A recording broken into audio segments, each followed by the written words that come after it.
And this episode of the Locked On NBA Big Board Podcast, it is day 3 of the NBA Combine.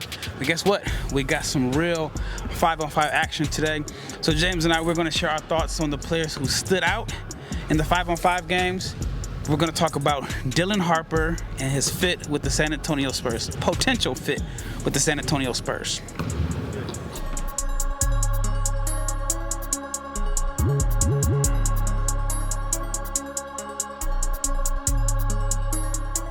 Big shout out to each and every person that has made the Locked On NBA Big Board Podcast your first listen of the day. I'm your host, Rafael Barlowe, along with my co-host, who happens to be my brother James, to my left. But if you're watching on the TV screen, he's to my right. And if you're not subscribed to the YouTube channel, please subscribe, like, share, comment, and click the bell so you can be notified every time we drop an episode. I mean, we are here. We are in the building. We are at the Wintrust Arena.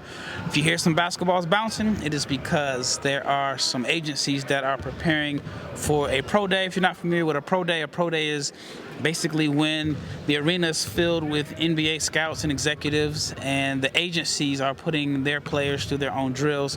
So we are, behind us, we are getting ready to see, I think Lyft is going to do, Lyft Sports Management is going to be the first pro day. But this episode, we got to talk about Dylan Harper. I know I kind of teased it in the last episode, and one of the biggest storylines or the chatter that I've been hearing over the last 2 days is what happens with Dylan Harper. Now, I think Dylan Harper is going to be selected by the San Antonio Spurs with the number 2 pick, but does he stay in San Antonio? So James and I, we've had this conversation just off the camera between us. But what are your thoughts on Dylan Harper going to the Spurs at number 2? Because when I made my mock, I thought automatically, oh yeah, it's a no-brainer. But now thinking about it, I don't know about the fit. Do you think Dylan Harper, point guard from Rutgers, the number 2 prospect on my big board, are just really catching up on all the NBA draft chatter? Dylan Harper is a 6'4" point guard from Rutgers, the number 2 prospect. 6'5", man. We not hooping big. Well, they had him at 6'6", but the number 2 prospect on my big board. So James, my question for you is, do you think that Dylan Harper can play in the backcourt with De'Aaron Fox and Stephon Castle? I think they can play together. I mean, it's not necessarily this year or this next season, but eventually down the long run, as guys improve and get better and shooting gets better, I mean, you have to rock with it, because you look at, like, if OKC finishes this off, you got 6'6", Shai Gilgeous. They play 6'4", 6'4". Alexander, man, don't leave out the Alexander in his family name, man. SGA, you got Shai 6'6". Gilgeous Alexander. Basically, the Thunder don't put anybody on the court smaller than 6'4" at any time in the game. So if that's who you're trying to compete with in the future, you say Dylan Harper, who's allegedly 6'5", Stephon Castle, 6'6", De'Aaron Fox is 6'3", but he's not a small 6'3", you know, like he's rangy, he's fast. And I guess you guys gotta bank on your player development, you gotta bank on guys getting better. And you know, if you decide to keep him, I mean, you take the best player available. That's what the NBA is, and you just figure it out from there. But if I'm Milwaukee, I'm on the phone like, yo, hey, I need those. Give me those. So we'll give you a 2-time MVP. 2-time MVP. Giannis Antetokounmpo. And I know people are worried about, well, what does Giannis look like 3 years from now? If and when the athleticism I'm not worried about wanes, that. but like, yo, tomorrow's not promised, man. Like, let's try to get one now. Let's try to get there as close as we can. And if in 3 years he's a 20 and 12 rebounder, yeah, you know what I'm saying? Like, you still absolutely take that. Like, him losing athleticism means he's a regular elite NBA athlete, not like an all-time great NBA athlete. I personally don't like the fit. I really don't like the fit. If I'm Dylan Harper's camp, I want to go to Milwaukee. Oh, absolutely. I want to go somewhere where I can get the keys. I actually had a scout tell me yesterday that he thinks that Dylan Harper is a bigger version of Jalen Brunson. We've seen Jalen Brunson play well, sharing the backcourt. He shared it with Luka a few years ago. But if he's a bigger Jalen Brunson, then you want him to have the keys. You want him to have the keys to the offense. Even though he shot the ball well, 36% on catch and shoot threes this year, I think he's best with the ball in his hands. You're a big Stephon Castle guy. When does Stephon Castle turn it up as the Rookie of the Year. Well, he made that Rookie of the Year run when the ball was in his hands, but Exactly. he's still effective enough as a cutter, slasher, secondary ball handler where he can make a fit. I guess the biggest thing with Castle and fitting alongside with Fox and potentially Dylan Harper, he's just got to get better off the catch. Where he struggled off the catch. I think he was at like 28% or something like that on the season. But like I said, if I'm Stephon Castle, I'm like, hey man, send me to Milwaukee, because look, if I'm in Milwaukee and I get all the usage, man, I'm a max player sooner than later. Yeah, that would be my thinking. I don't know if they can all play together and you maximize their potential. I totally get you got to take the best player available, and in this case, the best player available is Dylan Harper, and getting the BPA can put you in position to get someone like Giannis. Here's another question that was posed to me. I had a scout ask me, do I think that the Spurs should take Ace Bailey? Better positional fit, and you don't have to worry about him like handling the ball. And I said that before. He slides into a role as a shooter. He still has good positional size, even though Rutgers kind of lied about the numbers a little bit. What are your thoughts on that as far as taking Ace Bailey, because it's a better positional fit? I'm not taking him number 2 for fit. I'm going with the best player. I get it. And, if you want to, I guess you can always trade back, but at the same time, like, if everything hits, Dylan Harper is a better player. Like, if it's almost like... Not everybody agrees with that. Some people think if Ace hits all his markers, he could be the better I feel player. like Ace's markers, and again, I know the people on the YouTube comments who think that I'm an Ace hater. Ace's markers are harder to hit as far as not shooting. I'm never doubting Ace Bailey as a shooter, but the playmaking, the feel for the game, those are the markers that are going to be harder to hit than I perceive for a Dylan Harper, who has good feel for the game, gets to the basket, finishes well. I think he's going to grow as a playmaker with better players around him. I just think that you just got to go with Dylan Harper, and then you figure it out from there. Yeah, I agree. I agree 100%. I've also had someone tell me that they think the Spurs would kind of kick the tires on the idea, but they didn't think that Harper fit the type of player that they traditionally take. They didn't think that he processes the game. Harper or Bailey? Or Ace Bailey. Okay. They didn't think he processes the game fast enough to play for San Antonio. So with that being said, I think that the Spurs are going to draft Dylan Harper. Whether or not he suits up and plays for the Spurs, I think that's a totally different subject. As we're sitting here looking at the WME, I don't know if it's their Pro Day first. All I know is that behind us, I see Trey Johnson and Derek Queen getting up some shots. So this is it's good to be here. Yeah. Seeing all the prospects that we've been talking about and writing about for the past 12 months or so, all in one building. All right, up next, we are going to talk about the standouts from the first day of 5-on-5 play. Maxime Reynaud, Tahad Pettiford, he's got a big decision to make, Yaxel Lindenberg, and more. The days are getting longer and the weather is warming up and people are spending more time outside, which means it is the perfect time to refresh your outdoor space. Whether you are working with a big backyard or a small balcony, Wayfair has everything you need to make it feel more like you. And Wayfair has a massive selection of outdoor essentials, which makes it easy to transform any space into your ideal summer setup. Whether it is a comfy conversation set to sleek dining tables and outdoor decor, they've got it all. And the prices that fit your budget. So grab a new patio dining set and some string lights from Wayfair to help extend your outdoor space. And you can shop at a huge selection of outdoor furniture online this summer. Get outside with Wayfair. Head to wayfair.com right now. That is WAYFAIR.com. Wayfair, every style, every home. Second segment. All right, let's talk about the 5-on-5 play. And the first game, Tahad Pettiford put on a show. I can't wait to hear like more of the discussions about him later on after the pro days and tomorrow, because he may have put himself in a position to where he might stay in the draft. At first I thought he's a guy he's going to test the waters, but I think ultimately he's going to go back to Auburn. I don't know now after one day. I don't think he's going back to Auburn. You saw the guy ask me the question. Yeah. Should he play tomorrow? And I'm like, I was getting no. ready to say, I don't even think he's going to play tomorrow. Got the sore ankle. Yeah, got the pulled hammy. Yeah. Hurt myself reaching in my pockets. But Tahad Pettiford, 23 points, 8 assists, 8 of 16 shooting. The biggest question marks about Tahad Pettiford: will he be able to defend? He was out there defending as best as he can at 6 feet tall.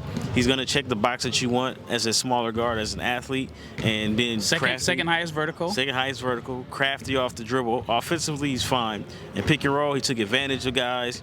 You go underneath the screen, he's making it every single time. He just needs to be a good enough playmaker. My questions about Pettiford going into this situation was, could he be more than the mercenary that he was at Auburn? Mercenary meaning he was just in there getting buckets. Can he balance it out and make plays?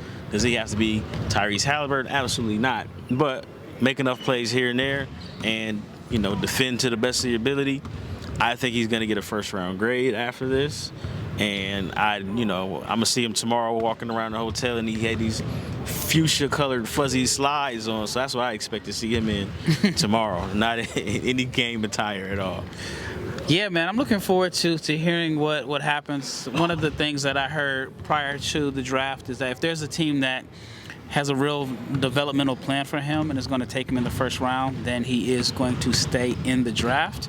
And now I think he put himself in a really good position. And if I'm Bruce Pearl, I'm just like, yes, no. I mean, but as a college coach, you look good because you're like, hey, man, he went to the bench. I mean, he went to the NBA coming off the bench last year. Like, imagine if you... college coaches sell these kids on these dreams, man. Yeah, but college coaches, they want to win. Like, they get paid not for sending guys to the draft. That's true. They get paid for wins and losses. But I've always liked Pettiford. And what was the thing that somebody asked? Somebody said, and I heard it between my two ears, somebody said this, not me, why is Jace Richardson 20 picks better than Tahad Pettiford? They measured out the same. I think Jace had maybe a 2-inch higher vertical, but one guy actually plays with more athleticism than the other, and it looks like Tahad's a better playmaker too. So my question, I guess his question, not me, I didn't make this up, promise you I did. Why is Jace Richardson 20 spots better? This is why I love being at the Combine. You get hundreds of different opinions and views on prospects, and sometimes people just come up to you and they ask you your opinion, and you're just like, is this a job interview? Like, am I being interviewed on the spot? But I love talking basketball. I love talking the NBA draft, so this is the perfect place to be. All right, who else caught your attention in game one? I want to shout out to Hunter Salas, 14 points, 10 rebounds, 2 assists. He didn't only shoot 1 3, but it was off the dribble. He was plus 23 in a game that was, 10-minute quarters? Yeah, he was plus 23 in 24 minutes. I think Hunter Salas is moving up. His draft stock this time 3 months ago, you could almost argue if it existed or what it was, but he's shooting the ball. And like I said, I knew that he does a lot of other things. It's going to come down to the shooting, but his feel for the game in mid-range, he's defending, he's blocking shots, he's doing everything. Another guy, Eric Dixon. But I want to talk about. Go ahead. My bad. So for Hunter Salas, 6'5" guard from Wake Forest, 6'10" wingspan. 6'10" wingspan, a senior. What's interesting about Hunter is I had him as a first-round grade last year. He ultimately decided to return to school, and I thought it was a questionable decision because he shot 40% from 3 last year, and then this year he finished below 30%, around 30%, which makes 3 years around 30% from 3. So 3 of his 4 years of college, he shot below average. And so for teams, you may figure out, he had one outlier year. So I thought it was very, very important for him to have a good showing at the Combine to regain some of the draft stock and buzz that he had last year. I think for him, he benefits every time an Isaiah Evans or a Boogie Flan or one of the freshmen decides to pull out of the draft and go back to school. I think that really helps him out. And, you know, maybe he can sneak in the first round. But that's where I had him at last year. Yeah, you become a top 40 player. Top 40 player, and then you're looking at least 2 years guaranteed. Like I said, he does so many other things that it's going to be hard, in my opinion, to keep him off the floor because he's going to defend, he's going to rebound. He makes enough plays where he's like, again, we watched the NBA playoffs, right? The teams that play guys that can only do one thing, they're watching basketball just like me and you. Yep. The teams that have guys that can do multiple things, they stay. So I think he's making himself some money. Let's talk about Eric Dixon, one of the veterans in this class. And, I mean, he had a phenomenal year, man. My man just got buckets at Villanova. Hard to, like, kind of fit into our archetype. I mean, he's a wide body, old school bruiser type build, but the man has a feathery touch with range. Yes. So imagine, like, I don't know, old school Antonio Davis or, you know, one of the Pacer Davis boys, even though Dell wasn't built like that, but just like your old school 1980s power forward. And they had some guys that had some touch, but Eric Dixon has touch and range. He had a big performance, which, you know, kind of follows up or continues how he played all season long. He had 15 points, 5 rebounds. He was 6 of 11 from the floor, made 3 of 6 from 3. What are your thoughts on Eric Dixon in his performance? He played well. He had, and this is what it all really starts. In this entire setting, it starts with your point guard play. I agree 100%. It starts with point guard play. Him and Tahad Pettiford had the opposing team's bigs in trouble because Tahad is crafty, he's got range, he's making threes. So then when you try to show and you try to blitz, Eric Dixon is getting wide open, catch and shoot threes on the wing, and that's shooting fish in a barrel for him. So the guys that look good here, listen, if I'm Eric Dixon, I'm like, yo, Tahad, I'm sorry, man, but I need you to play tomorrow, bro. Like, everybody eats, B. All right, Miles Byrd is the player that you have not been the highest on. Miles Byrd is from San Diego State, mostly known for his defense, but he has had some offensive performances that have shown some flash. But he had a good day statistically, 11 points on 4-7 shooting. But more importantly, he made 3 of his 6 attempts from deep, so I think he really helped himself. Huge for him. My biggest issue with Miles Byrd is all the tools, good enough passer, good enough, really good defender, but he was shooting like sub 33% on his career, and that's just not gonna fly as a role player. Like, you got to be able to knock shots down. So him coming out here making shots is huge for him. It's just something he's got to continue to do. What are your thoughts on this? I had someone say, Miles Byrd, man, nobody's drafted you because of your defense. There's only been one guy that's a wing that's been drafted because of his defense, and he was talking about, oh man, slips my mind. The guy, he plays for the Blazers now, went to Washington. Matisse Thybulle? Yeah, he said that's the only wing but that even gets drafted for his defense. Other than that, you better get buckets.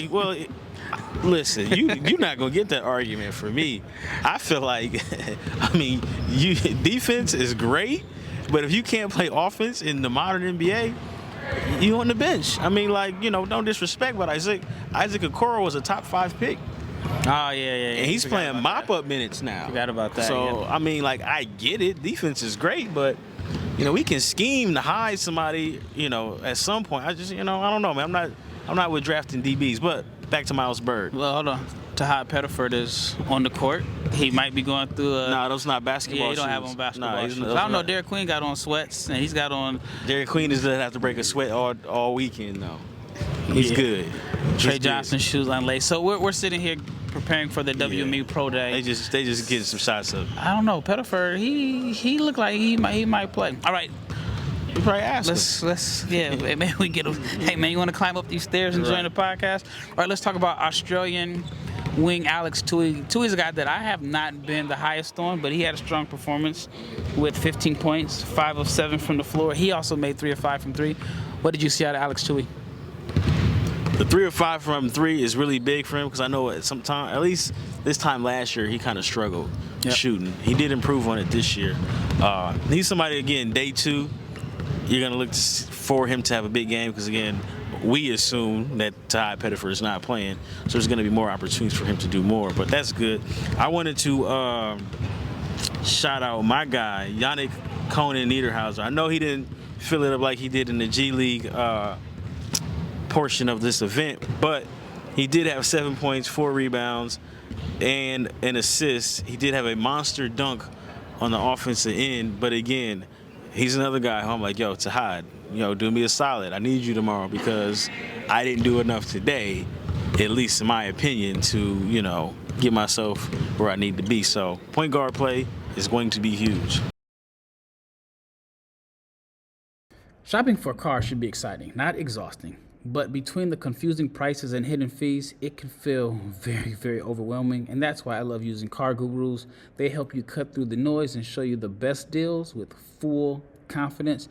And with over 4 million listings, CarGurus has more new and used cars than any other major online marketplace in the United States. They verify dealers, provide real price analysis, and give you the tools and data you need to make the right choice without second guessing yourself. So if you need a deal you can trust, CarGurus makes it easy to compare vehicles side by side with unbiased deal ratings. And the best feature, they have price drop alerts, so you know exactly when the perfect car is available for your budget. Plus, the in-depth vehicle details give you peace of mind before stepping onto any lot. It is no wonder that SimilarWeb estimated traffic data shows CarGurus is the #1 most visited site for car shopping. So buy or sell your next car today with CarGurus at CarGurus.com. Go to CarGurus.com to make sure your big deal is the best deal. That is CarGurus.com. CarGurus.com. All right, let's switch teams. We got to talk about our guy. Oh, yeah. That we really like. Oh, yeah. Hanson Yang, show some flashes. We are a pro Hanson Yang podcast. 12 points in 19 minutes, was 5 of 7 from the floor, 1 of 3 from deep. What were your thoughts on Hanson's performance? I've been telling people who've been following us, Hanson Yang out of China, 7 foot, I believe 19-year-old big, 18 or 19, and all the offensive talent in the world. He had Vlad Golden. He was pushing Vlad Golden around. He caught him on the block. And again, we mentioned previously, point guard play. Well, they were point guard by committee trying to figure things out on his team. So Hanson, when he did get the ball in the post, when he did get the opportunity, he showed flashes of being able to make passes, being able to make plays. As a big Hanson Yangster, he's got to get better on defense. All right, here comes the music. Pro Day's about to start. He's got to get better on defense. Offensively, he's fine, but defending in space, the communication, it's an issue for him. Maybe he'll be better tomorrow, but 12 points in 19 minutes, and he was not being featured until the second half, until somebody got into the team's ears like, yo, you got to give a big Chinese kid the ball. Hey, Common was here. You want to rap? No, I don't want to rap, man. Okay. I don't even know who this is, man. Too old for this. All right, another one I wanted to bring up, as we have the youngster music in the background, Axel Lindenberg. I don't think he's going back to school. He plays too well. He moves too well on the perimeter as far as being a big, being able to handle. He's a good athlete. Show me reverse layup. He makes passes, makes plays. I don't know, man. $3 million allegedly at Michigan is a lot of money, but I think he really might be 50-50. Yeah. All right, we got to end this episode a little bit earlier than we expected, but stay tuned. We are not done with this subject. We are going to come back for Who Did Well because the music is too loud. Yeah, I think it's a Gunna concert now. They gave one of the young fellas the aux cord to the arena. But stay tuned for part 2. Once again, it's Rafael and James. We are out of here.